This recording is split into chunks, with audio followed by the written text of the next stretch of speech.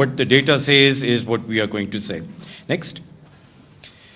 So next پہ آ جائیں. I'll just start with the backdrop. So basically کتنی inflation ہوئی ہے. Obviously we know کہ انفلیشن جو ہے, مہنگائی جو ہے, وہ پیچھے کچھ عرصے سے آ رہی ہے, اس میں کوئی شک نہیں ہے. مگر یہ جو اپریل کے بعد جو انفلیشن ہوئی ہے, I think اس کو ہم کانٹیکس میں ڈالیں گے because this is really unprecedented.